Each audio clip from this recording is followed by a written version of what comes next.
the prophets are given a choice by Allah with the angel of death if they want to stay and remain or they want to pass. She said, we knew when the Prophet was being given a choice because the Prophet ﷺ raised his blessed hand to the sky and he said the last words. Your Prophet ﷺ has spent his last moments in the following manner.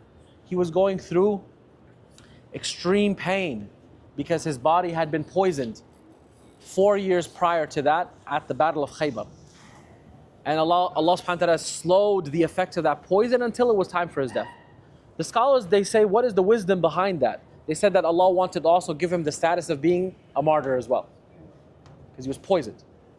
And the Prophet ﷺ, when he was going in and out of consciousness, finally he did 3 things. Number 1, he gave his last advice to the Ummah.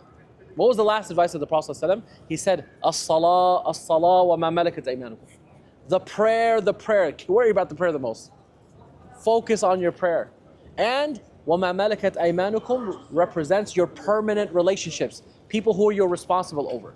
Care about your relationship with your spouse, with your parents, with your siblings, with your children. Then invest in the relationships that you can't just get rid of. That's what the Prophet told us to focus on. And then he recited his last ayah he ever recited on this earth. مَعَ الَّذِينَ أَنْعَمَ اللَّهُ عَلَيْهِمْ مِنَ النَّبِيِّينَ وَالصِّدِّيقِينَ وَالشُّهَدَاءِ وَحَسُنَ أُولَٰئِكَ رَفِيقًا.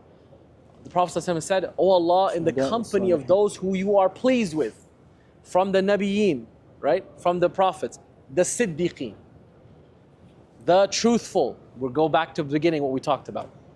And then he said Shuhada. Why do the Shuhada have a lower status than the Siddiqeen? The scholars, they say that living for Islam is harder than dying for Islam. So then he said the righteous, the Salihin, and then the best of their righteousness in company. This was the last ayah your Prophet ﷺ read. Then he said, Oh Allah, forgive me and have mercy on me.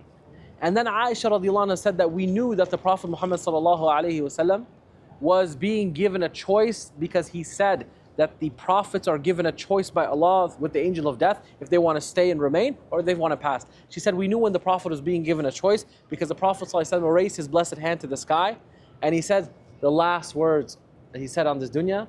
He said, Allahumma fi ar-Rafīq al-Aʿlā. Oh Allah, in the highest companionship. The last words of the Prophet was a dua. And the Prophet's hand went limp. And your beloved left this earth. SubhanAllah, that was one of the most difficult days in Islamic history. But one of the most beautiful things the Prophet left behind for us is everything you've came across in this journey of Medina. And that is, how do you connect with the Prophet? When you love him, when you can see this green dome, and you can allow it to impact your life. And what I'm about to share with you is what I end with. Probably 90% of what myself, Ustad Aisha and Ustad Mahdi have said, you're probably going to forget. Okay? You don't have the programming to remember 90% of the information. But you will never forget one thing. You will never forget this green dome and how you felt in Medina. Take that feeling back with you.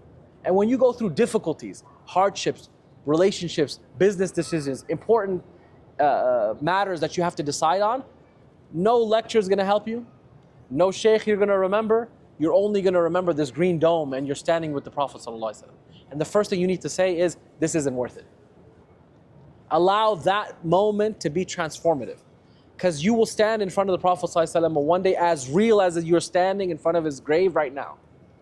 And if that can help you overcome any hardship and difficulty, then Medina was a success in your life.